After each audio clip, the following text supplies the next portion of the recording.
Hello बच्चों, क्या हालचाल। बढ़िया एकदम।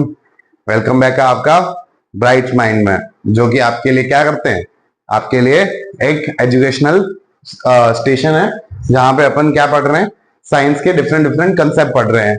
डिफरेंट डिफरेंट चैप्टर के कंसेप्ट आपको यहाँ पे क्लियर किए जाते हैं। तो स्कूल वाले क्या करते हैं, स्कूल वाले कंफ्यूज करते हैं, बट हम क्या करते हैं, उसका सॉल्यूशन देते हैं। तो वेलकम बैक है आपका इस ब्राइट माइंड के इस चैनल पे। ये लेक्चर देखने के बाद आपको लगेगा अबे यार ये तो इजी था। तो वेलकम बैक है, बहुत बहुत स्वागत है आपका ब्राइट माइंड के इस चैनल पे। तो अपन ने डिफरेंट डिफरेंट सीरीज इस चैनल पे स्टार्ट की हुई है। Class 9th, class 10th, class 11th and class 12th। And class 11th का आज अपना फर्स्ट लेक्चर है ब्राइट माइंड्स पे। तो फर्स्ट लेक्चर में आज अपन पढ़ने वाले हैं स्ट्रक्चर ऑफ एटम। तो आप क्लास अभी 10th बोर्ड क्लियर करके आए होंगे जिसने साइंस परस्यू किया है। अब आपके लिए क्या है, 11th एंड 12th जो साइंस के लिए आगे बहुत इंपॉर्टेंट है, आपके बोर्ड क्लासेस है आगे 12th। तो उसके लिए आपको जो बोर्ड में पढ़ना है उससे पहले फर्स्ट ऑफ ऑल आपको 11th के कंसेप्ट क्लियर होने चाहिए, तब जाके आपको 12th की क्लास समझ में आएगी। तो फर्स्ट ऑफ ऑल केमिस्ट्री से डरना नहीं है, केमिस्ट्री कंफ्यूजिंग है, बट यहाँ ब्राइट माइंड से आपको उसको एकदम सॉल्यूशन गारंटेड मिलेगा। क्लियर है आपको? तो अपन स्टार्ट करेंगे स्ट्रक्चर ऑफ एटम, जो कि आपका 11th का चैप्टर नंबर 2 है केमिस्ट्री का। बट अपन केमिस्ट्री में चैप्टर नंबर 1 जो मोल कंसेप्ट है वो पढ़ेंगे, बट एक्चुअली वो क्या है, वो एक डिफरेंट चैप्टर है फिजिकल केमिस्ट्री का, और ये डिफरेंट चैप्टर है फिजिकल केमिस्ट्री का, बट वो भी पढ़ेंगे।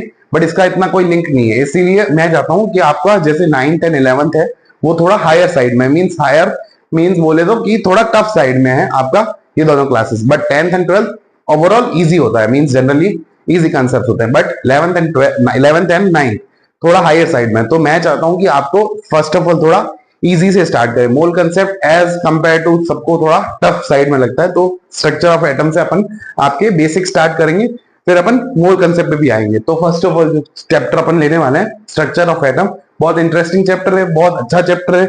आप जो पढ़ के आए हैं 10th में केमिस्ट्री का जो बेसिक्स था वही यहाँ पे ये अप्लाई करेंगे और इसको डिटेल में पढ़ा जाएगा अपने को।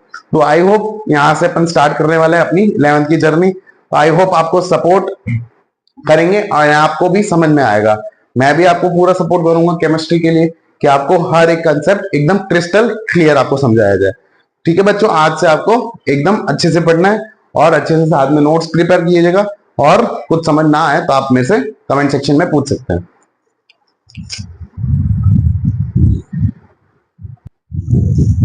तो बच्चों फर्स्ट टॉपिक है आपका स्ट्रक्चर ऑफ एटम का। क्या है, फर्स्ट ऑफ ऑल आप जैसे 11th और 12th में भी आप पढ़ रहे हैं ना, तो 11th और 12th में भी लाइक आप 10th पढ़ के आए ना, तो उसमें सबसे इंपॉर्टेंट क्या था कि बोर्ड्स क्लासेस में भी कि सबसे इंपॉर्टेंट है कि आप एनसीईआरटी से स्टिक रहें। तो इसमें 11th में भी एनसीईआरटी से आप स्टिक रहना चाहते हैं ना, तो मींस एनसीईआरटी में बहुत कुछ लिखा हुआ है। मींस आपके जो ये चैप्टर है स्ट्रक्चर ऑफ एटम लगभग 30 to 40 पेजेस का चैप्टर है। बट आपको क्या करना है ना कि एनसीईआरटी अब 30 to 40 चैप्टर आप एक टाइम पे ओनली गो थ्रू कर सकते हो, उसके बाद वापस रिवाइज करने के लिए आप 30 to 40 चैप्टर पूरा वापस रिवाइज नहीं कर सकते। तो सेम एज ए चैप्टर आप जैसे 10th में करके आए ना कि एनसीईआरटी में क्या करना है, जो आपको इंपॉर्टेंट लगे उसको मार्क करना है गो थ्रू, बट जो इंपॉर्टेंट है जो आपको नोट्स लिखाए जा रहे हैं इस लेक्चर्स में वही आपका एनसीईआरटी मेकिंग में, मीन्स हमने भी क्या किया है, तो एनसीईआरटी के जितनी भी लाइन्स है उसी में से नोट्स बनाए हैं। तो आप जितना भी नोट्स प्रिपेयर कर रहे हैं ना, तो उसी में से आप इसको कंटिन्यू करें। क्या है ना कि भाई आप वापस इतना बड़ी एनसीईआरटी वापस नहीं पढ़ सकते, तो इसीलिए हम क्या कर रहे हैं, आपके लिए एनसीईआरटी को क्रिस्प करके उसके नोट्स प्रिपेयर करवा रहे हैं। तो मेरी सारे जितने भी नोट्स हैं वो एक तो एक 1 to 1 लाइन वो भी सारी किससे हैं, एनसीईआरटी से। तो फर्स्ट पेज जैसे ही आप स्ट्रक्चर ऑफ एटम का स्टार्टिंग पेज देखते हैं एनसीईआरटी का, तो वहां से अपन स्टार्ट कर रहे हैं। तो फर्स्ट पेज में आपको क्या दिया हुआ है, इंट्रोडक्शन में सबसे पहले दिया हुआ है डाल्टन एटॉमिक थ्योरी। डाल्टन क्या थे, डाल्टन एक साइंटिस्ट थे जो कि अपन चैप्टर 1 में भी पढ़ने वाले हैं मोल कंसेप्ट में। तो उसमें डाल्टन के बारे में बहुत कुछ बताया गया, उन्होंने बहुत सारी डिस्कवरीज की थी, बहुत सारे जीएमयू एमयू वगैरह बहुत कुछ दिया था उन्होंने। तो फर्स्ट ऑफ ऑल जो डाल्टन ने एटम जो होता है, जैसे एटम क्या है, फर्स्ट ऑफ ऑल जैसे आप बायो में लास्ट जो 9th क्लास में 10th क्लास में पढ़ के आए होंगे कि अपना जो बेसिक यूनिट है ना अपनी जो बॉडी का, वो क्या है, सेल है। क्या है, सेल है।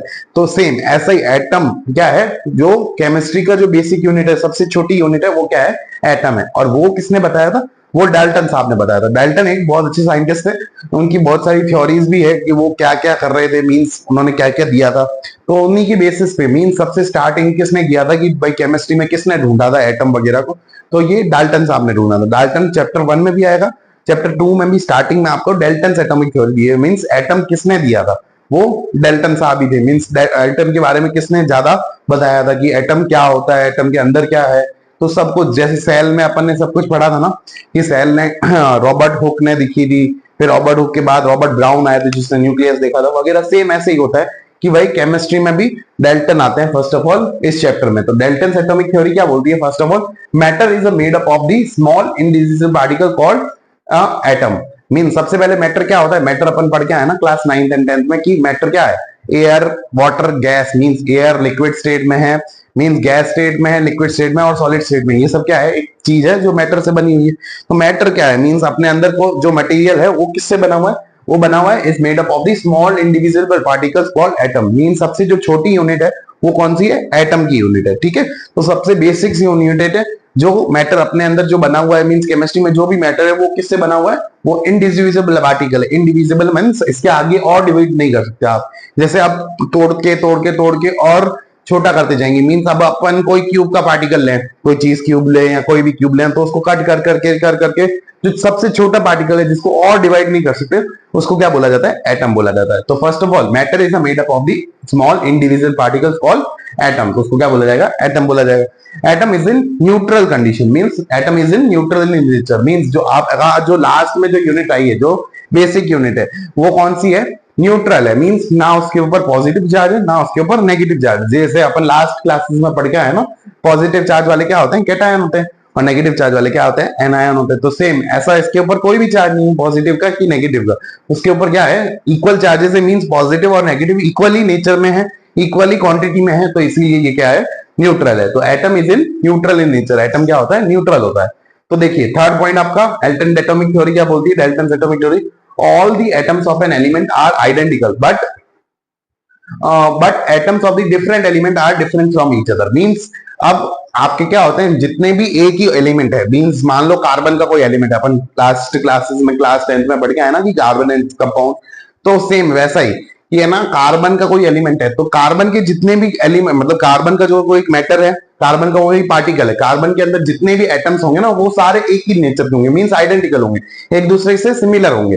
तो कार्बन कार्बन कार्बन कार्बन, एक मैटर में बहुत सारे कार्बन है। जैसे लास्ट क्लास में अपन पढ़ के आए ब्यूटेन, ब्यूटेन में जितने भी 4 कार्बन होते हैं, तो 4 कार्बन की जो चेन है, दो सारे कार्बन क्या है, एक दूसरे से आइडेंटिकल है। क्या है, आइडेंटिकल। तो सारे जो एटम्स होते हैं एक एलिमेंट के, वो एटम्स क्या होते हैं, एक दूसरे से आइडेंटिकल होते हैं, मींस सिमिलर होते हैं, एक जैसे होते हैं। बट जो दूसरे जो एटम्स होते हैं अदर एलिमेंट्स के, वो क्या होते हैं, एक दूसरे से अलग होते हैं। जैसे कार्बन सिलिकॉन से अलग एटम का है, मींस सिलिकॉन थोड़ा बड़ा एलिमेंट है और कार्बन क्या है, थोड़ा जनरली उससे छोटा है। तो कार्बन का जो एटम होगा और सिलिकॉन जो एटम होगा वो दोनों एक दूसरे से अलग होंगे। बट जो एक ही कार्बन के दो मतलब एक ही मैटर में 2 कार्बन जो एटम होंगे वो सिमिलर होंगे, बट दूसरे एलिमेंट के कंपेयर में कार्बन का एटम वो डिफरेंट होगा। तो मींस आपको समझ आया होगा कि भाई all atoms of an element, एक ही एलिमेंट के जितने भी एटम है वो सारे सिमिलर है, बट दूसरे एलिमेंट के कंपेयर में उस एलिमेंट का एटम सिमिलर नहीं है, वो थोड़ा अलग हो सकता है। आप भी समझते हैं कि सिलिकॉन थोड़ा बड़ा है एटम, तो उसका एटम जनरली उससे अलग ही होगा। मींस अपन एक दूसरे से अलग होते हैं ना, आइडेंटिकल नहीं होते। तो आइडेंटिकल इसीलिए नहीं होते, तो सारे एलिमेंट खुद के वेरिएबल नेचर के होते हैं, तो इसीलिए। तो all atoms of an element are identical but the atoms of the different element are different from each other. I hope आपको यहाँ पे 3 पॉइंट समझ में आए होंगे जो डाल्टन सर ने कहे थे। तो फोर्थ पॉइंट में आते हैं, atom can be neither be created or destroyed but atoms of the different element can react with each other to form the compounds। means first of all जैसे अपन पढ़ के आए ना, energy can neither be created और nor be destroy. ये means आपका ये जो लाइन है ना, ये आपको हर लेक्चर में देखना है। मींस आपके बायो में भी आप काम आएगा, आपकी केमिस्ट्री में भी काम आएगा और फिजिक्स में भी काम आएगा। ये जो लाइन है, energy can be neither be created और nor be destroy, it can be pass from the each other. Means यहां से एक दूसरे से मीडियम में पास हो सकती है, बट ये नाइदर भी क्रिएट कर सकते हैं ना भी। सेम वैसे सेम एटम को भी आप ना बना सकते हैं ना डिस्ट्रॉय कर सकते हैं। मींस आप उसको, छोटी यूनिट है सबसे, आप उसको कैसे डिस्ट्रॉय करोगे, आप डिवाइड ही नहीं कर पाओगे, तो आप इसको डिस्ट्रॉय नहीं कर पाओगे, तो डिस्ट्रॉय कर ही नहीं सकते ना, उसको आप बना सकते हैं। तो एटम क्या है, can neither be created and nor be destroyed like the energy. तो but atoms of the different element can react. अब क्या होते हैं, बट एक दूसरे के जो डिफरेंट डिफरेंट एलिमेंट होते हैं, तो वो क्या करते हैं, एक दूसरे से रिएक्ट करते हैं। क्या करते हैं, सेम अपन जब ऐसे पढ़ के आए ना कि कार्बन क्या करता था, हाइड्रोजन के साथ मिलके बॉन्ड बना रहे थे, कार्बन हाइड्रोजन का बॉन्ड बनता है तब जाके तो वो स्टेबल हो पाते हैं, हाइड्रोजन भी स्टेबल हो पाएगा और कार्बन भी स्टेबल हो पाएगा। तो स्टेबिलिटी अचीव करने के लिए, मीन स्टेबिलिटी लॉ पढ़ा था ना कि स्टेबिलिटी, एनर्जी कम होगी तो स्टेबल ज्यादा होंगे, तो अपनी स्टेबिलिटी बढ़ाने के लिए तो क्या करते हैं, एक दूसरे से रिएक्ट करते हैं। तो वही लिखा हुआ है, atom can neither be created और destroy but atoms of the different element can react with each other to form the compounds. अपना अलग अलग कंपाउंड फॉर्म करने के लिए वो एक दूसरे के साथ क्या करते हैं, रिएक्ट करते हैं। तो आई होप आपको ये 4 पॉइंट समझ में आएंगे जो डाल्टन सर ने बोले थे एटॉमिक थ्योरी के बारे में। मींस इसके जो स्टार्टिंग में चैप्टर्स है इसमें आपका डाल्टन का जो पार्ट है वो इसी में क्रिस्प है। मींस आपका जो पैराग्राफ है ना उसको मैंने पॉइंट्स के फॉर्म में लिख दिया है जो कि इंपॉर्टेंट पॉइंट, तो आप उसको एक बार गो थ्रू करें और इस मैटर्स को, इस नोट्स को प्रिपेयर कर लें, तो आपका यहाँ पे ये पार्ट कंप्लीट हो जाता है। तो अब अपन नेक्स्ट पार्ट स्टार्ट करेंगे कि डिस्कवरी ऑफ द इलेक्ट्रॉन वगैरह, डिस्कवरी ऑफ द न्यूट्रॉन वगैरह कैसे हुआ था, कैथोड रे एक्सपेरिमेंट वगैरह सब कुछ पढ़ेंगे। ठीक है, तो आपको यहाँ पे समझ में आया होगा आई होप, तो आपको यहाँ से नोट प्रिपेयर करना है। तो बच्चों अपन ने अभी तक क्या पढ़ा, अपन ने पढ़ा कि भाई अपन के जो डाल्टन साहब थे, डाल्टन साहब ने क्या दिए थे, अपनी थ्योरी दी थी। तो थ्योरी देखने के बाद अपन ने क्या पढ़े थे, उसके 4 पॉइंट्स पढ़े कि एटॉमिक, डाल्टन ने एटॉमिक थ्योरी में उन्होंने क्या पॉइंट्स दिए थे। तो आपको आई होप वहां से समझ में आया होगा। अब अपन क्या पढ़ने वाले हैं कि एटम के अंदर, अपन आज अपन क्लास 10th में पढ़ के आए हैं कि एटम के अंदर क्या होते हैं, जो न्यूक्लियस होता है उसके अंदर क्या होते हैं, प्रोटॉन और न्यूट्रॉन होते हैं। प्रोटॉन और न्यूट्रॉन, और साइड में जो पार्टिकल दौड़ रहा होता है, मींस घूम रहा होता है, उसको क्या बोलते हैं, इलेक्ट्रॉन बोलते हैं। ये अपन क्लास 10th में पढ़ के आए हैं। तो एटम के अंदर के जो भी पार्टिकल्स हैं उसकी डिस्कवरी कैसे हुई थी, मींस जो इलेक्ट्रॉन है, प्रोटॉन है, न्यूट्रॉन है, ये डिस्कवर कैसे हुए थे, तो वही देखना है। तो अपन तो वहां पे क्या पढ़ के आए थे, सीधा सर ने आपको बता दिया होगा कि एटम के अंदर क्या होता है, न्यूक्लियस होता है, न्यूक्लियस के अंदर क्या होते हैं, प्रोटॉन न्यूट्रॉन होता है, और साइड में जो दौड़ रहा होता है उसको इलेक्ट्रॉन होते हैं। अब इलेक्ट्रॉन आया कैसे था, उसका डिस्कवरी किसने की थी, क्या हुआ था, तो वो सब अपन को इस चैप्टर में पढ़ना है और ब्रीफ में पढ़ना है। पहले तो अपन ने क्या किया था, बेसिक्स पढ़े थे, हम यहाँ पे अपने को ब्रीफ में पढ़ना है। तो first of all discovery of electron कैसे हुआ था, तो first of all discovery of electron cathode ray experiment होता है उसके थ्रू हुआ था, और ये साइंटिस्ट थे विलियम क्रूक्स करके। कौन से थे, विलियम क्रूक्स, विलियम क्रूक्स करके एक साइंटिस्ट थे, उन्होंने ये कैथोड रे एक्सपेरिमेंट किया था, और इसी एक्सपेरिमेंट में अपने को डिस्कवरी ऑफ इलेक्ट्रॉन हुई थी। तो इन्होंने एक सेटअप बनाया था, एक ऐसा सेटअप बनाया था, उसी के थ्रू इन्होंने को पता चला कि डिस्कवरी मतलब इलेक्ट्रॉन जो घूम रहा है वो कैसे आया था। तो वही ऐसा एक सेटअप बनाया था। मीन उन्होंने एक ग्लास ट्यूब ली थी, उस ग्लास ट्यूब में क्या दिए थे, एक इलेक्ट्रोड दी थी। क्या दी थी, इलेक्ट्रोड दी थी। ये क्या है, इलेक्ट्रोड है। क्या है, इलेक्ट्रोड। इलेक्ट्रोड क्या होता है, मींस आप इलेक्ट्रोड समझ सकते हो कि एक मेटल की रॉड है। क्या है, एक मेटल की रॉड है। जो इलेक्ट्रोड अपन क्लास 12th में भी पढ़ने वाले हैं, 11th में भी पढ़ने वाले, इलेक्ट्रोड बहुत जगह आएगा। इलेक्ट्रोड आप क्या समझते हैं, एक मेटल की रॉड है जहां पे क्या आते हैं, चार्जेस आते हैं। एक मेटल की रॉड समझ लीजिए इलेक्ट्रोड होती है। और ये क्या दिया है अपन ने, वैक्यूम पंप दिया है। क्या दिया है, वैक्यूम पंप। वैक्यूम पंप क्यों दिया है, वैक्यूम पंप इसीलिए दिया है क्योंकि अपन इसमें क्या लेंगे, गैस लेंगे। गैस के साथ ये इलेक्ट्रोड इंटरेक्शन करेगी तब जाके अपने को इसका इलेक्ट्रॉन मिलेगा। तो ये वैक्यूम पंप क्या दिया है, इसको गैस डालने के लिए दिया। और ये जो सेम ही है इलेक्ट्रोड है, तो उसको पार्टिकल नेचर में दिया। ये पूरी अपन ने ली है रॉड, इसको थोड़े थोड़े पार्ट्स में दिया, तो थोड़े थोड़े पार्ट्स में ये इंटरकनेक्टेड है। तो यहाँ पे भी ये क्या है, इलेक्ट्रोड है। अब और यहाँ पे अपन ने क्या लिया, बैटरी ली है। क्या लिए, बैटरी।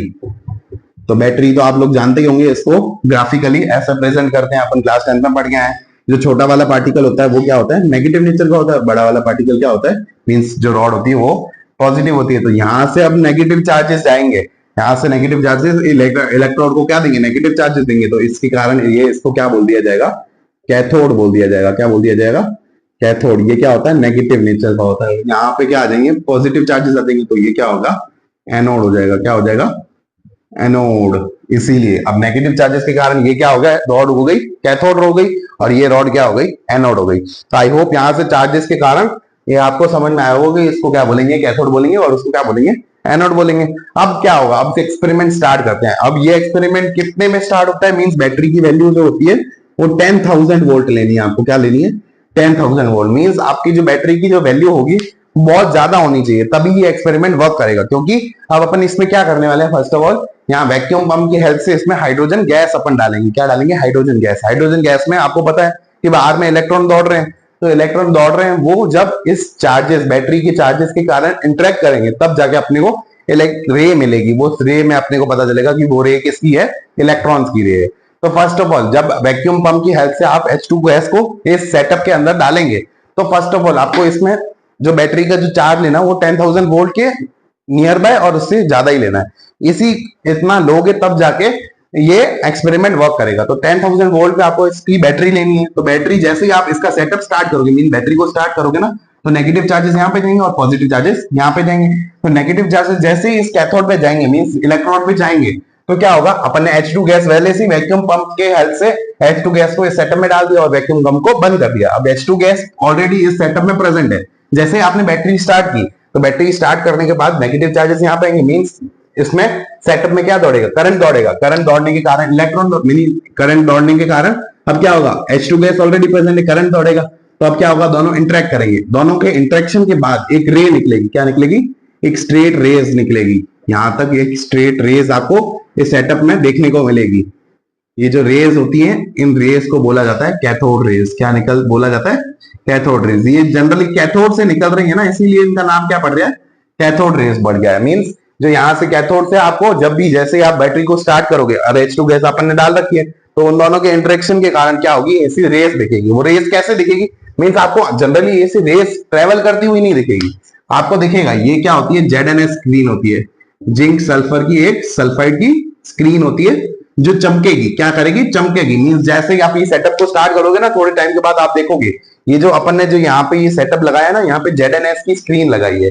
एक ZNS की स्क्रीन जो अपने टीवी में जो स्क्रीन आती है ना, उसमें भी यही होता है। इसमें भी यही कैथोड रे का, जो पुराने टीवी डब्बे वाले टीवी आते थे ना, उसी को जो ये कैथोड रे का यूज करके वो टीवी को भी बनाया जाता था। मींस उसमें भी ऐसे पार्टिकल्स, मींस ऐसा बहुत सारा आपको जो ये प्रेशर मीन आपको वोल्टेज देना पड़ता था। इसीलिए आपको जो पुराने टीवी थे वो हाई वोल्टेज के थे। जो अभी आपके एलसीडीज वगैरह आ रहे हैं ना, वो लो वोल्ट वाले आ रहे हैं।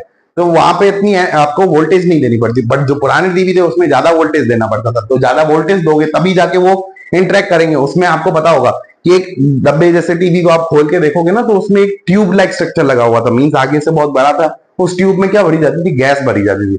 तो उसी गैस से ये वोल्टेज इंटरेक्ट करते थे और उसी के कारण जो आपको स्क्रीन पे जो दिखता था ना, वो यही दिख रहा था कि भाई जो आपको पढ़ रहा है ना स्क्रीन पे, वो इलेक्ट्रॉन्स पढ़ रहे थे। तो भाई जो ZNS की स्क्रीन अपन ने यहाँ पे प्रेजेंट की थी, तो ZNS की स्क्रीन पे क्या दिख रहा है, आपको दिखेगा कि यहाँ पे कुछ स्ट्राइक हो रहा है। वो स्ट्राइक की जो रेस की फॉर्म में जो स्ट्राइक हो रहा है वो क्या है, इलेक्ट्रॉन्स की रे है। तो जो कैथोड से जो रे निकल रही है उसको क्या बोल रहे थे अपन, कैथोड रे बोल रहे थे। और जनरली ये कितने वोल्ट पे हो रही थी, 10,000 वोल्ट पे हो रही थी। तो यहाँ पे आप एक पॉइंट लिख सकते हैं।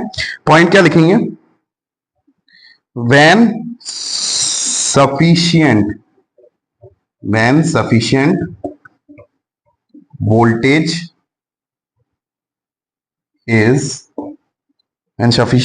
is applied, start flowing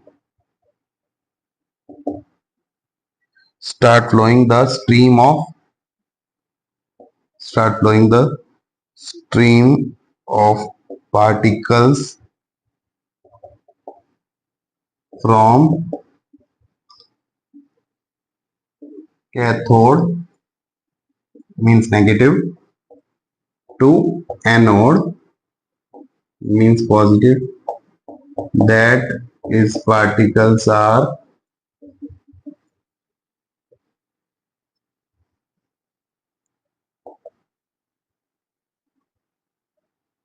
cathode rays या रे पार्टिकल्स भी उसको बोला जाता है। क्या बोला जाता है, रे पार्टिकल्स। मींस अब आपको क्या करना है, ये अपने क्या लिखा, when sufficient voltage is applied start flowing the stream of the particles from cathode to anode, that particles are called cathode rays. Means जैसे ही आप वोल्टेज स्टार्ट करोगे, ऑलरेडी एक गैस पंप्ड है इसके अंदर, जैसे ये इंटरेक्ट करेंगे तो ये यहां से एक स्ट्रीम ऑफ पार्टिकल्स आपको फ्लो होते हुए दिखेंगे ZNS स्क्रीन पे। और वो फ्लो पार्टिकल्स कौन से होते हैं, कैथोड रेज होती है। तो आई होप यहाँ पे कैथोड रे का जो एक्सपेरिमेंट है ये आपको समझ में आया होगा कि है ना क्या होता है। ZNS स्क्रीन जनरली क्या करती है, वो आपको प्रोजेक्ट करवा के बताएगी कि यहाँ पे कुछ टकराया है। वो टकराने वाले की जो रे पार्टिकल्स होते हैं वो क्या होते हैं, इलेक्ट्रॉन होते हैं।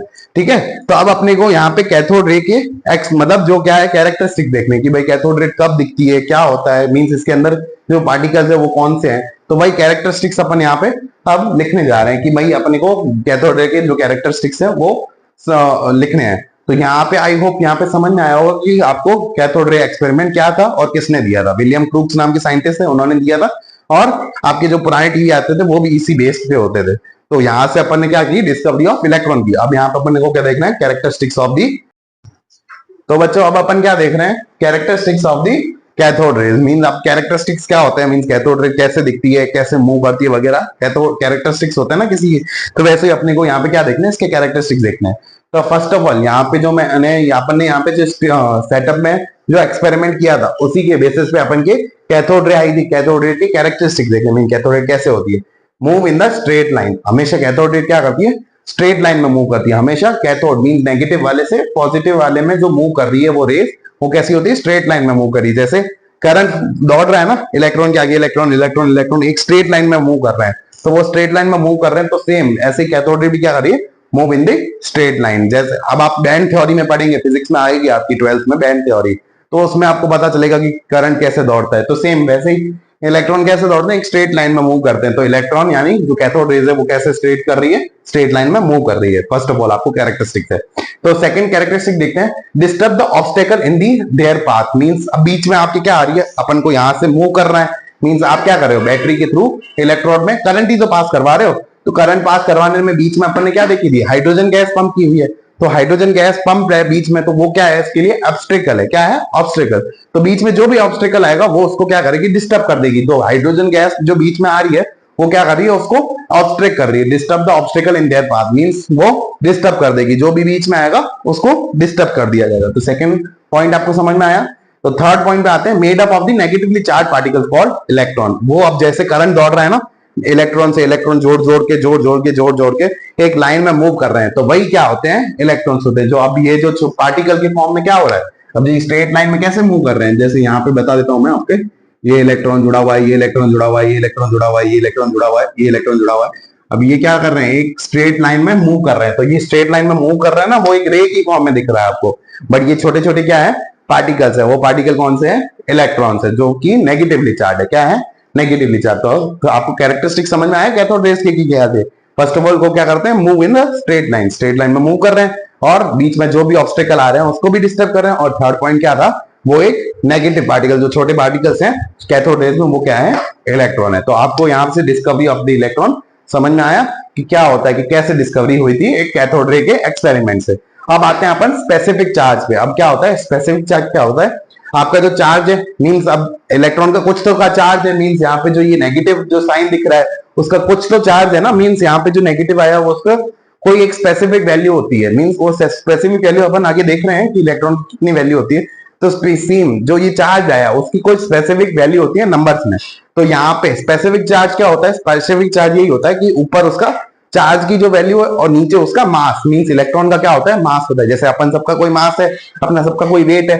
आप 9th में पढ़ के आए ना, मास और वेट अलग अलग होते हैं। तो सेम यहाँ पे भी आपका यहाँ पे उसका कोई मास है, तो जब भी चार्ज अपॉन मास को रखा जाता है तो उसको क्या बोला जाता है, स्पेसिफिक चार्ज बोला जाता है। क्या बोला जाता है, स्पेसिफिक चार्ज। इनको देने वाले साइंटिस्ट थे थॉमसन।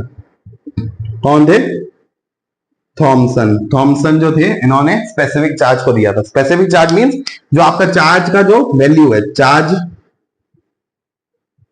अपॉन, इसको क्या बोलेंगे, मास। चार्ज अपॉन मास की जो वैल्यू होती है उसको क्या बोला जाता है, स्पेसिफिक चार्ज बोला जाता है। तो आपका स्पेसिफिक चार्ज आपकी बुक में बहुत कुछ लिखा हुआ है, बट वो सब आपके इंपॉर्टेंट नहीं है। एज आपको नीट के लिए भी करना हो या आपके बोर्ड्स के लिए भी, तो वो इतना स्पेसिफिक जरूरी नहीं है। आपको स्पेसिफिक चार्ज पता होना चाहिए कि क्या होता है, चार्ज अपॉन मास का जो रेशियो होता है, मीन चार्ज अपॉन मास का जो फ्रैक्शन होता है, वो क्या होता है, स्पेसिफिक चार्ज होता है। तो ईएम जो रेशियो है, मींस जो ई बाय एम का जो रेशियो है, वो पार्टिकल्स जो इस पार्टिकल में जो ई बाय एम का जो रेशियो है वो किस पे डिपेंड नहीं करता, जो नेचर है कैथोड का। जो नेचर अपन ने कैथोड का, मींस आपने कैथोड कौन सी ली है, मींस बहुत तरीके के मेटल्स आते हैं। मेटल का बहुत तरीके की है, सोडियम मेटल है, एल्यूमिनियम मेटल है, या जिंक मेटल है, या कोई भी मेटल है, एल्यूमिनियम मेटल है। तो यहाँ पे जो ये कैथोड का जो मेटल है वो आपने कोई सा भी लिया है, मींस मेथड कैथोड का जो भी नेचर है उस पे ये सेटअप, यानी जो ये पार्टिकल्स है ईएम बाय रेशियो, वो डिपेंड नहीं करता है। अपन जो अब आगे प्रोटॉन का जो भी अपने जो डिस्कवरी करेंगे, प्रोटॉन की डिस्कवरी में ये ईएम बाय रेशियो अलग होगा। बट इलेक्ट्रॉन के केस में जब डिस्कवरी हुई थी तो ये ईएम बाय रेशियो इस पे डिपेंड नहीं करता है, does not depend the nature of the cathode and gas filled in the tube. Means इसमें कोई भी गैस भर दो तो इसको कोई फर्क नहीं पड़ता कि ईएम बाय रेशियो में कोई चेंज नहीं आएगा। बट जो प्रोटॉन की जो डिस्कवरी हुई थी वो भी इसी सेटअप से हुई है। अब उस सेटअप में अपन को ईएम बाय रेशियो अलग आएगा। तो यहाँ पे आपको ध्यान रखना है कि इलेक्ट्रॉन के केस में ई बाय जो एम रेशियो होता है वो किस पे डिपेंड नहीं करता, नेचर ऑफ द कैथोड और जो भी गैस आपने जो उसमें फिल किया उस पर डिपेंड नहीं करता है। मैं वापस रिपीट कर देता हूं, जो ई एम बाय रेशियो क्या होता है, मतलब ऊपर जो चार्ज है उसकी जो वैल्यू और नीचे उसकी मास की वैल्यू, तो इन दोनों का जो रेशियो होता है वो स्पेसिफिक चार्ज होता है। और इलेक्ट्रॉन के केस में स्पेसिफिक चार्ज का जो रेशियो होता है वो किस पे डिपेंड नहीं करता, नेचर ऑफ दी इलेक्ट्रोड पे और गैस जो आपने उसके अंदर फिल की है। तो आई होप यहाँ पे डिस्कवरी ऑफ इलेक्ट्रॉन आपको पूरा सेटअप, कैथोड रे का सेटअप आपको समझ में आया होगा कि क्या हो रहा था। एनोड से कैथोड से एनोड की तरफ जो रेस जा रही थी उसको कैथोड रेस बोल रहे थे, और वो किससे बनी हुई थी, कैरेक्टरिस्टिक्स क्या थे, स्पेसिफिक चार्ज रेशियो क्या था। आई होप यहां तक आपको समझ में आया होगा। हाँ तो बच्चों, अभी तक अपन ने क्या देखा था, discovery of the electron in the cathode ray experiment. अभी तक अपन ने क्या देखा, डिस्कवरी ऑफ इलेक्ट्रॉन देखी थी, कैथोड रे में कैसे डिस्कवरी हो रही थी, कैसे ना इलेक्ट्रोड, मतलब जो आपका इलेक्ट्रोड था उसमें से चार्जेस जा रहे थे, वो इंटरेक्ट कर रहे थे किसके साथ, गैस के साथ। तो इलेक्ट्रॉन अलग हो रहा था और इलेक्ट्रॉन किसकी फॉर्म में निकल रहा था, कैथोड रे की फॉर्म में निकल रहा था। आई होप आपको वो चीज समझ में आई होगी। तो सेम सेटअप है, ऑलमोस्ट सेम सेटअप अपन ने क्या देखा, ये क्या थी, ऑलमोस्ट सेम सेटअप है किसके लिए, डिस्कवरी ऑफ दी प्रोटॉन के लिए। अब क्या है, एनोड रे एक्सपेरिमेंट है। अब क्या है, एनोड रे। वहां पे क्या था, कैथोड रे था। कैथोड रे एक्सपेरिमेंट कर रहे थे किसके लिए, कैथोड निकालने के लिए, मींस आपके इलेक्ट्रॉन के लिए। तो अब यहाँ पे क्या है, सेम एनोड रे अपन एक्सपेरिमेंट करते। तो ये क्या थी, बैटरी थी, आपको पता ही है कितने वोल्ट पर थी, 10,000 वोल्ट पर थी। और यहाँ से क्या था, ये नेगेटिव था और ये क्या था, पॉजिटिव था। तो यहाँ से ये क्या हो जाएगा, नेगेटिव और ये पॉजिटिव। ये आपको पता ही थे इलेक्ट्रोड थे, बट अब यहाँ पे इलेक्ट्रोड सेम कैसे हैं, पार्टिकल पार्टिकल फॉर्म में। अब तो यहाँ से ये तो आपको पता ही है वैक्यूम पंप था, क्या था, वैक्यूम पंप, जहां से अपन गैस को पंप कर रहे थे। अब जैसे अब आपको वही एक्सपेरिमेंट हमको समझाया हुआ है कि जैसे अब यहाँ पे अपन वैक्यूम पंप की हेल्प से क्या करेंगे, गैस को फिल करेंगे। गैस को फिल करने के बाद वैक्यूम पंप को क्लोज कर देंगे। फिर जैसे ही बैटरी स्टार्ट होगी, मींस आपका डिस्कवरी ऑफ प्रोटॉन के लिए जैसे ही आप बैटरी स्टार्ट करोगे तो आपको पता है यहाँ से नेगेटिव चार्जेस जाएंगे और इलेक्ट्रोड पे जाएंगे। ऑलरेडी गैस है और गैस के साथ चार्जेस इंटरेक्ट करेंगे तो क्या निकल रहे थे, अपनी कैथोड रेज निकल रही थी। तो इस सेम एनोड रे एक्सपेरिमेंट में भी क्या निकलेगी, कैथोड रेज निकलेगी। ठीक है, तो कैथोड रेज यहां से मूव कर रही है, बट इसके साथ एक और चीज निकलेगी यहां से, अब एनोड रेज। अब इसका जो इलेक्ट्रोड जो अपने पार्टिकल नेचर में देखा है ना, अब एनोड रेज में क्या होगा, यहाँ पे एनोड रेज में क्या होगा, अब यहां से एक और चीज निकलेगी, यहां से स्ट्रेट अप ऑफ, यहां से स्ट्रेट अप ऑफ वापस। ये जो अब रेज यहां पे साथ में निकल रही है इसको क्या बोलेंगे, एनोड रेज बोलेंगे। क्या बोलेंगे बच्चों, एनोड रेज। ठीक है, कि इनको क्या बोल रहे थे, एनोड रेज बोल रहे थे। तो यहाँ पे अपन किसको क्या बोल रहे थे, स्ट्रेट लाइन को एनोड रेज बोल रहे थे। क्या बोल रहे थे, एनोड रेज। ये क्या निकल रही थी, जो ये यहाँ पे मूव कर रही थी, ये कौन सी रेज थी, कैथोड रेज थी। कौन सी थी, कैथोड रेज। बट यहाँ पे एनोड रेज, उस कैथोड रे एक्सपेरिमेंट में एनोड रेज क्यों नहीं निकल रही थी, उसका भी एक रीजन था। उसका ये रीजन है क्योंकि वहां पे आपको पता है कि इलेक्ट्रोड अपन ने पूरा लिया था और यहाँ पे इलेक्ट्रोड क्या लिया है, पार्टिकल में लिया है। तो अपन पार्टिकल में जैसे इलेक्ट्रोड लोगे ना, तो यहाँ पे अब हैवी कौन सी हो जाएगी, एनोड रेज हो जाएगी। तो कैथोड रे निकलेगी, बट यहाँ से एक और रेज निकलनी स्टार्ट होती है, वो है कौन सी, एनोड रेज है। तो यहाँ से अब एनोड रेज कैसे देखेंगे, तो इस स्क्रीन को अब अपन क्या लगा देंगे, ZNS स्क्रीन वापस बना देंगे। मींस अपने को अंदर सेटअप में तो दिखेगी नहीं ऐसे निकलती हुई, बट यहां से कुछ यहाँ पे ऐसे टकरा के स्क्रीन पे कुछ इमेज बनाएगी ना, तो वो क्या होगी, एनोड रेज की इमेज होगी। आई होप यहाँ पे आपको समझ में आया होगा कि जैसे कैथोड रे का एक्सपेरिमेंट था वैसे ही सेम टू सेम है। पूरा बैटरी वही सेम है, वोल्टेज वही सेम है और इलेक्ट्रोड वही सेम है और चार्जेस वही सेम है। फिर आप जैसे ही इसको बैटरी को ऑन करोगे, ऑन करने के बाद क्या होंगे, कैथोड रेज निकलेंगी। बट यहाँ पे साथ में एक और चीज निकलेगी इस एक्सपेरिमेंट में, एनोड रे में, कि यहाँ से अब एनोड रेज भी स्टार्ट, कैथोड रेज के साथ एनोड रेज भी निकलना स्टार्ट होगी। और इसको एक और वर्ड से बोला जाता है, कैनाल रेज। क्या बोला जाता है, कैनाल रेज, एनोड रेज या कैनाल रेज। तो यहाँ पे अपन को किसके हेल्प से दिखेगी, ZNS के हेल्प से दिखेगी। क्लियर है आपको बच्चों, यहाँ तक एक्सपेरिमेंट, यहाँ तक समझ में आया कि डिस्कवरी ऑफ इलेक्ट्रॉन क्या था, डिस्कवरी ऑफ प्रोटॉन क्या था। अब यहाँ पे अब प्रोटॉन में भी अब सेम जैसे कैथोड रेज की थी, तो वैसे कैनाल रेज या एनोड रेज की कैरेक्टरिस्टिक देखनी है। तो सेम टू सेम है characteristic almost canal rays move in the straight line. Same जैसे कैथोड रेज स्ट्रेट लाइन में मूव कर रही थी, तो कैनल रेज या एनोड रेज भी क्या है, स्ट्रेट लाइन में ही मूव कर रही है, जैसा कि आपको दिख रहा है। तो यहाँ पे कैसे, they disturb obstacle put in their path. Same gas बीच में आ रही है, इलेक्ट्रोड के साथ, मतलब जो भी आपका करंट है उसके साथ इलेक्ट्रॉन की सर क्या कर रही है, इंटरेक्ट कर रही है, उसके कारण क्या हो रहा है, वो ऑब्स्टेकल है, तो ऑब्स्टेकल को बीच में डिस्टर्ब कर रही है। सेम टू सेम वही पॉइंट है। अब थर्ड पॉइंट देखिए, this rays are made up of the positively charge particle that is called protons. Means यहां से निकल रहा है ना ये रेज, कहां से निकल रही है, पॉजिटिव साइड से नेगेटिव साइड की तरफ जा रही है, तो वो पार्टिकल कौन से होंगे, तो आपके कैथोड रेज होगी। तो अपन ने सेम ऐसे लिखा था, as we start giving high voltage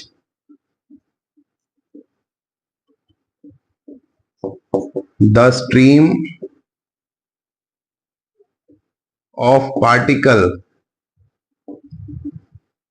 from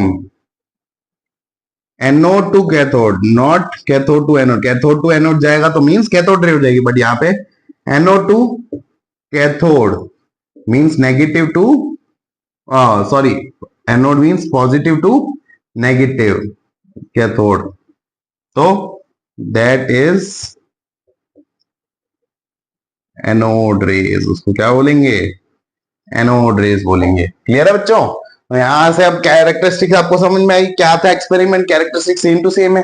same अपन जैसे आप हाई वोल्टेज स्टार्ट करोगे तो स्ट्रीम ऑफ पार्टिकल कहां से मूव करेगा, एनोड से कैथोड की तरफ, तो वो कौन सी होगी, एनोड रेज होगी। अब यहाँ पे जो अपन ने ईएम बाय रेशियो पढ़ा था, स्पेसिफिक चार्ज जो पढ़ा था, कि ऊपर में क्या रख रहे थे, चार्ज की कोई वैल्यू रख रहे थे न्यूमेरिकल, और नीचे क्या रख रहे थे, उसका मास रख रहे थे, तो उसको क्या बोला था, ईएम रेशियो बोला था। जो स्पेसिफिक चार्ज था वहां पे ईएम रेशियो किसी पे भी डिपेंड नहीं कर रहा था, इलेक्ट्रोड पे भी डिपेंड नहीं कर रहा था, और आपके क्या था, उस पे गैस पे भी डिपेंड नहीं कर रहा था। बट यहाँ पे एक चीज ध्यान रखना, ईएम रेशियो डिपेंड करता है नेचर ऑफ गैस पे, मींस आपने कौन सी गैस ली है उस पे डिपेंड करेगा। तो प्रोटॉन हर किसी का अलग अलग होते हैं, तो मींस आपको पता है ना कि प्रोटॉन हर किसी के अलग होते हैं, तो सेम इलेक्ट्रॉन भी अलग, मतलब इलेक्ट्रॉन का तो सेम ही रहता है, तो प्रोटॉन आपके अलग रहते हैं ना। तो proton nature of gas he depend करेगी कि कौन सा प्रोटॉन है। तो ईएम बाय रेशियो किस पे डिपेंड करता है, नेचर ऑफ द गैस पे डिपेंड करता है, but not material of the anode. Material आपने कौन सा लिया है, सेम वहां पे भी मटेरियल पे कोई एनोड पे डिपेंड नहीं कर रहा था, मीन इलेक्ट्रोड पे डिपेंड नहीं कर रहा था, तो सेम यहाँ पे भी इलेक्ट्रोड पे डिपेंड नहीं कर रहा, बट नेचर ऑफ गैस पे डिपेंड कर रहा था। बट कैथोड रेज में नेचर ऑफ गैस पे भी डिपेंड नहीं कर रहा था, बट यहाँ पे डिपेंड कर रहा है। तो आई होप यहाँ पे आपको ये चीज समझ में आई होगी, डिस्कवरी ऑफ इलेक्ट्रॉन और डिस्कवरी ऑफ प्रोटॉन। आपको कोई भी डाउट हो आप मेरे से फ्रीली पूछ। अपन ने क्या देखा था कि भाई डिस्कवरी किसके कर ली थी, अपन ने इलेक्ट्रॉन की डिस्कवरी कर दी थी और प्रोटॉन की डिस्कवरी कर दी थी by the cathode ray experiment and anode रे एक्सपेरिमेंट। आपको होप समझ में आया होगा। अब अपन ने क्या देखा, इलेक्ट्रॉन क्या है, एक यूनिवर्सल पार्टिकल है, मींस हर जगह आपको इलेक्ट्रॉन कहीं ना कहीं तो दिखेगा, तो इसीलिए इलेक्ट्रॉन को क्या बोला गया है, एक यूनिवर्सल पार्टिकल बोला गया। तो इसका अलग अलग चार्ज होता है, अलग अलग सिंबल होता है, मींस और मास भी अलग अलग होता है। तो यू इलेक्ट्रॉन का फर्स्ट ऑफ ऑल आपको चार्ज पता होना चाहिए। तो चार्ज फर्स्ट ऑफ ऑल आपका 1.6 into 10 to the power -19 coulomb, 1.6 into 10 to the power -19 coulomb, 1.6 into 10 to the power -19 coulomb आपका इसका चार्ज होता है। माइनस का क्यों है, क्योंकि इलेक्ट्रॉन क्या होते हैं, माइनस के नेचर में होते हैं, तो इसका सिंबल क्या हो जाएगा, 1 इलेक्ट्रॉन का सिंबल हो जाएगा इलेक्ट्रॉन के ऊपर माइनस चार्ज, इसीलिए यहाँ पे माइनस का चार्ज है। अब इसका मास क्या होता है, 9.1 इंटू 10 टू दावर -31 kg। इसको ऐसे भी लिख सकते हैं 1/1837 AMU। AMU अपन फर्स्ट चैप्टर में पढ़ेंगे, जब भी मोल कॉन्सेप्ट पढ़ेंगे ना अपन ब्राइट माइंड्स में, तब अपन इसमें देखेंगे कि AMU क्या होता है, जो आपका राम क्या होता है वगैरह, बहुत कुछ आएगा मोल कॉन्सेप्ट में, तो अपन वो पढ़ेंगे। तो मास इसका फर्स्ट ऑफ ऑल कितना है, 9.1 इंटू 10 टू द पावर -31 की पावर kg में, और इसको कैसे भी लिख सकते हैं 1/1837 AMU। इसका सिंबल समझ में आया होगा, मास समझ में आया होगा और चार्ज समझ में आया होगा। तो ये आपको चार्ज, मास वगैरह सब कुछ आपको यहाँ पे याद रखने का है। प्रोटॉन में आते हैं, तो प्रोटॉन क्या है, हाइड्रोजन का न्यूक्लियस है, मींस प्रोटॉन यहाँ पे नेगेटिव चार्ज था, तो उसके ऊपर क्या आएगा, पॉजिटिव चार्ज आएगा। तो सिंपल यहाँ पे या तो इसका आप 1 प्रोटॉन की तरफ नहीं लिख सकते हो, या 1 हाइड्रोजन की, ये इसका सिंबल होता है। मास देखा जाए तो मास होता है इसका 1.67 into 10 to the power -24 kg, या इसको 1 AMU भी लिख सकते हैं। क्या लिख सकते हैं, 1 AMU। चार्ज इसका क्या हो जाएगा, पॉजिटिव का 1.6 इंटू 10⁻⁻19 कूलाम। कूलाम उसकी ऐसा यूनिट होती है। तो यहाँ पे पॉजिटिव क्यों आया, क्योंकि ये ऑलरेडी पॉजिटिव है। अब यहाँ पे आपका कैसे जनरली अपन यहाँ पे वापस एक बार छोटे शॉर्ट फॉर्म में, जो ये सेटअप था ना वो ग्लास ट्यूब के अंदर, तो उसके अंदर अपन ने क्या लगाई थी, इलेक्ट्रोड लगाई थी, और यहाँ से क्या आ रहे थे, चार्जेस आ रहे थे। चार्जेस आ रहे थे ना, तो मैं एक बार वापस रिपीट ही कर रहा हूँ। तो यहाँ से अपने को क्या निकल रहे थे, इलेक्ट्रॉन मीन नेगेटिव चार्जेस निकल रहे थे ना, क्योंकि यहाँ से ये क्या था, नेगेटिव था, तो यहाँ से ये नेगेटिव चार्जेस निकल थे। और अंदर क्या था, हाइड्रोजन गैस का एटम पड़ा था। हाइड्रोजन गैस से जैसे ही ये टकराएगा, जैसे ही ये पार्टिकल टकराएंगे, तो ये किस में अलग हो जाएगा, H प्लस का न्यूक्लियस में, मीन्स प्रोटॉन में। किसमें अलग हो जाएगा, प्रोटॉन में। और ये क्या हो जाएगा, इलेक्ट्रॉन में। किस में कन्वर्ट हो जाएगा, इलेक्ट्रॉन। इसीलिए ये यहां से मूव कर रहे थे यहाँ पे, तो ये क्या थी, कैथोड रेस थी। क्या थी, कैथोड रेस। और ये क्या था, ये जो न्यूक्लियस यहाँ पे मूव कर रहा था, तो ये कौन सी रेस थी, एनोड रेस। तो मैंने आपको शॉर्ट फॉर्म में एज अ बता दिया है कि क्या हो रहा है। कि जनरली देखिए, कि जनरली क्या हो रहा था कि भाई आपका यहाँ से बैटरी जा रही थी, बैटरी से क्या कनेक्टेड था, इलेक्ट्रोड कनेक्टेड था। इलेक्ट्रोड कनेक्टेड, तो यहाँ से आपके चार्जेस निकल रहे थे। जैसे ही बीच में आपकी गैस भरी हुई थी, तो गैस के पार्टिकल से जब भी ये चार्जेस टकरा रहे थे, इंट्रैक्शन हो रहे थे, अपन ने पढ़ा ना, इंट्रैक्शन के कारण क्या हो रहा था, हाइड्रोजन का जो न्यूक्लियस था वो अलग हो जा रहा था, और इलेक्ट्रॉन जो था वो अलग हो जा रहा था। तो ये दोनों इलेक्ट्रोड इस साइड मूव कर रहे थे, मींस इलेक्ट्रॉन इस साइड मूव कर रहे थे स्ट्रेट लाइन में, तो उसको क्या बोला जाता था, कैथोड रेस बोली जा रही थी। और हाइड्रोजन का न्यूक्लियस इस साइड मूव कर रहा था, तो उसको क्या बोली जा रही थी, एनोड रेस बोली जा रही थी। तो आई होप यहाँ पे आपको समझ में आया होगा। ये भी आपको पॉइंट नोट करने हैं, उसके चार्जेस, उसका मास, इसका चार्ज, इसका मास, उसके सिंबल और उसका सिंबल, और ये छोटा सा शॉर्ट फॉर्म में आपको नोट करना चाहे तो कर सकते हैं।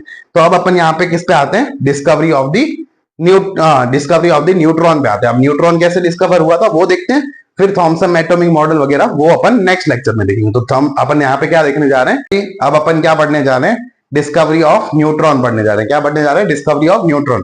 अभी तक अपन ने क्या पढ़ा, डिस्कवरी ऑफ इलेक्ट्रॉन पढ़ा, डिस्कवरी ऑफ प्रोटॉन पढ़ा, और क्या पढ़े थे, डेल्टन्स एटॉमिक मॉडल, जो है डेल्टन ने आपकी एटॉमिक थ्योरी दी थी, उसके बारे में अपन ने अभी तक पढ़ा था। अब अपन क्या पढ़ने जा रहे हैं, फर्स्ट ऑफ ऑल यहां से क्या पढ़ेंगे, डिस्कवरी ऑफ न्यूट्रॉन। तो डिस्कवरी ऑफ न्यूट्रॉन कैसे हुआ था, फर्स्ट ऑफ ऑल आपको क्या होना चाहिए, बेरिलियम पता होना चाहिए। बेरिलियम क्या पता होना चाहिए, बेरिलियम। बेरिलियम आपको पता है, तो आपके एक पीरियोडिक टेबल आप लोग सब पढ़ के आए होंगे। तो फर्स्ट ऑफ ऑल कौन से एटॉमिक नंबर होता है बेरिलियम का, first of all hydrogen, helium, lithium, beryllium, फिर बोरॉन। तो बेरिलियम कौन से नंबर पे, फोर्थ नंबर पे। कौन से नंबर पे, फोर्थ नंबर पे। मींस इसका एटॉमिक नंबर 4 और मास नंबर क्या होता है, 9 होता है बेरिलियम का। क्लियर है। तो यहां से बेरिलियम पे जब भी आप अल्फा पार्टिकल डालोगे, क्या डालोगे, अल्फा पार्टिकल, तो आपका क्या बनता है, न्यूट्रॉन बनता है और कार्बन का एटम बनता है। तो अल्फा पार्टिकल क्या होते हैं, हीलियम का न्यूक्लियस होता है। हीलियम का क्या होता है, न्यूक्लियस। अब alpha particle first of all कैसे बनते हैं वो मैं आपको बता देता हूं।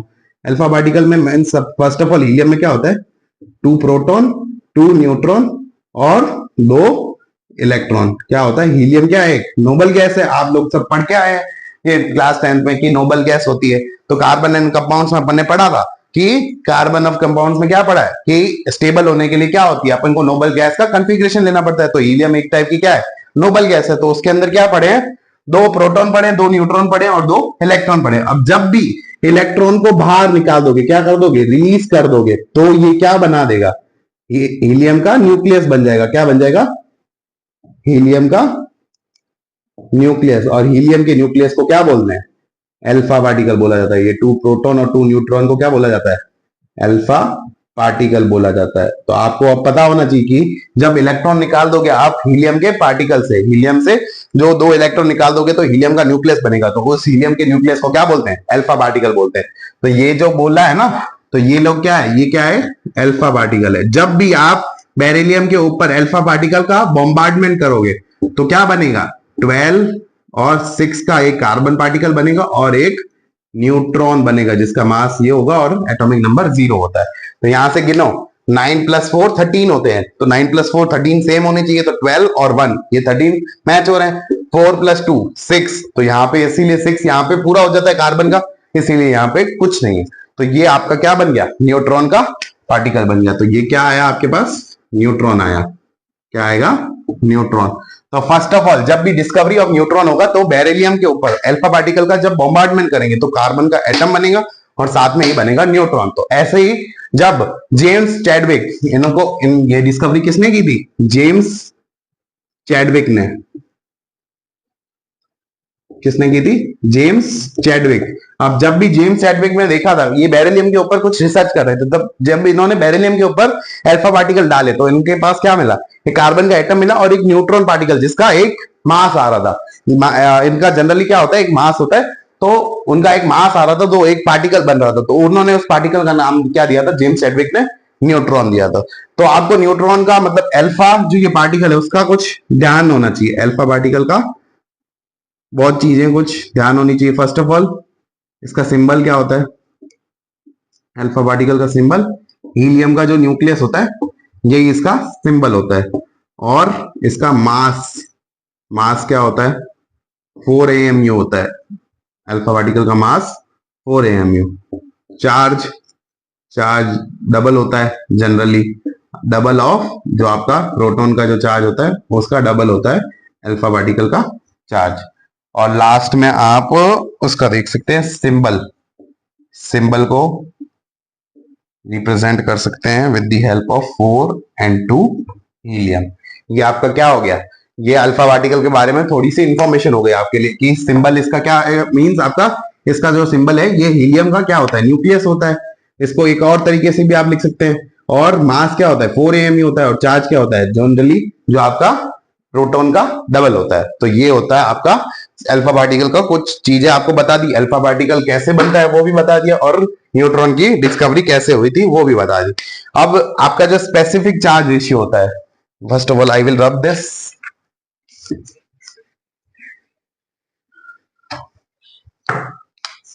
तो आपका जो स्पेसिफिक चार्ज रेशियो होता है, ईएम रेशियो, जो आपको पढ़ाया गया था इसी लेक्चर में, ईएम रेशियो को अपन एक और तरीके से लिख सकते हैं, Z by A means atomic number upon mass number. इसको कैसे लिख सकते हैं? Atomic number upon mass number से भी ईएम बाय रेशियो को अपन लिख सकते हैं। तो ये आपको याद होना चाहिए कि एटॉमिक नंबर को आप मतलब ईएम बाय रेशियो को एक और तरीके से लिखा जा सकता है, जैसे क्या बोलते हैं, ऊपर एटॉमिक नंबर और नीचे मास नंबर। एटॉमिक नंबर को आपको पता है Z से रिप्रेजेंट करते हैं, और मास नंबर को किससे रिप्रेजेंट किया जाता है? A से रिप्रेजेंट किया जाता है। अब आपके क्या आता है? एक एटॉमिक नंबर जो अपन ऊपर बोल रहे हैं, एटॉमिक नंबर क्या होता है? Means number of protons equals to number of electrons. Means जितना भी उसका क्या होगा, एटॉमिक नंबर होगा, वही उसके इक्वल होंगे number of protons and number of electrons. ये तो अपन बेसिक जानते हैं। और मास नंबर क्या होता है? मास नंबर होता है number of protons plus number of neutrons, वो उसका क्या हो जाएगा? किसी एलिमेंट का मास नंबर हो जाएगा। तो ईएम बाय रेशियो को आप atomic number upon mass number से भी लिख सकते हैं। और एटॉमिक नंबर क्या होता है? नंबर ऑफ प्रोटॉन्स और नंबर ऑफ इलेक्ट्रॉन्स के इक्वल होता है। और मास नंबर क्या होता है? Number of protons plus number of neutrons के ऐड के बराबर होता है। तो आपको तीनों डिस्कवरी समझ में आई कि अपन ने फर्स्ट ऑफ ऑल क्या पढ़ा था? डाल्टन की एटॉमिक थ्योरी पढ़ी कि डाल्टन ने उनके एटम के बारे में जो स्मॉलेस्ट यूनिट थी, इनडिविजिबल यूनिट थी, उसके बारे में उन्होंने बताया था। जो अपन ने 4 पॉइंट्स पढ़ेगी वो। उसके बाद अपन ने क्या पढ़ा? डिस्कवरी ऑफ इलेक्ट्रॉन पढ़ा by the cathode ray experiment से। आपको कैथोड रे एक्सपेरिमेंट के कैरेक्टरिस्टिक ईएम रेशियो बताया गया था। फिर थर्ड आपने उसके आगे क्या पढ़ा? आपका डिस्कवरी ऑफ प्रोटॉन आया था बाय दी एनोड रे एक्सपेरिमेंट। फिर अपन ने उसका भी ईएम रेशियो वगैरह पढ़ा था। अब उसके बाद लास्ट में अपन ने किसकी पढ़ी है? उसके बारे में, आपका इलेक्ट्रॉन के बारे में, सिंबल वगैरह, चार्ज वगैरह, मास वगैरह सब कुछ बताया गया। फिर सिंपल में आपको शॉर्ट में कैसे निकल रहे थे वो भी बताया गया। तो लास्ट में अपन ने क्या पढ़ा? डिस्कवरी ऑफ न्यूट्रॉन्स पढ़ा। डिस्कवरी ऑफ न्यूट्रॉन्स आपको पढ़ा दिया गया है। अब ये तीनों आपकी जो पार्टिकल्स थी एक एटम के अंदर, वो आपको तीनों पढ़ा दिए गए। अब आपका आता है Thomson atomic model, Rutherford atomic model, Bohr atomic model. ये सारे जितने भी इन्होंने अलग अलग टाइप के एटम के मॉडल्स दिए थे कि एटम, ये मतलब इलेक्ट्रॉन प्रोटॉन कैसे एक एटम में अरेंज होते हैं। हर किसी ने अलग थ्योरी दी थी और इनकी कुछ ड्रॉबैक्स भी थे। मींस बोर ने कुछ, मतलब जो आपका first of all Thomson atomic model है वो क्यों फेल हुआ था, मतलब उन्होंने ऐसा क्या नहीं बता पाए थे, उसके ड्रॉबैक्स पढ़ने, इसीलिए आगे आगे अलग अलग मॉडल्स आगे हुए। फर्स्ट ऑफ ऑल थॉमसन आए थे, फिर रदरफोर्ड आए थे, फिर बोर्स आए थे। ये जनरली आपको 9th 10th में भी पढ़ाया जाता है कि इन्होंने आए थे, बट यहाँ पे अपने को क्या पढ़ना है, थोड़ा ब्रीफ में पढ़ना है, मींस डिटेल में पढ़ना है। तो अपन यहाँ पे अब स्टार्ट करेंगे सेकंड लेक्चर में। तो आपका लेक्चर नंबर 1 अभी क्रिस्प एंड शॉर्ट आपके लिए रखा है। ये थोड़ा इंट्रोडक्शन पार्ट था आपके चैप्टर का, और आपको आई होप कुछ न्यू नहीं लगा होगा। मैंने पूरी कोशिश की आपको एक इजी कंसेप्ट समझाने की, तो आई होप यहाँ पे आपको समझ में आया होगा। तो अब यहाँ पे अपन ओवर करते हैं लेक्चर नंबर 1 को और स्टार्ट करेंगे नए लेक्चर में with the topic of Thomson atomic model. तो आई होप यहाँ पे आपको समझ में आया होगा। तो यहाँ पे अपन इस लेक्चर को ओवर करते हैं, और थैंक यू सो मच बच्चों। और please like comment and share करना आप इस लेक्चर को, और आपको आपके फ्रेंड्स के साथ ये बांटना नॉलेज को। तो केमिस्ट्री आपको यहाँ पे आई होप, जैसे अपने स्टार्ट में लेक्चर में बोला था, इस लेक्चर के बाद आपको लगा होगा कि ये तो बहुत इजी सा मैटर था। तो आई होप यहाँ पे समझ में आया होगा। Thank you for watching, bye.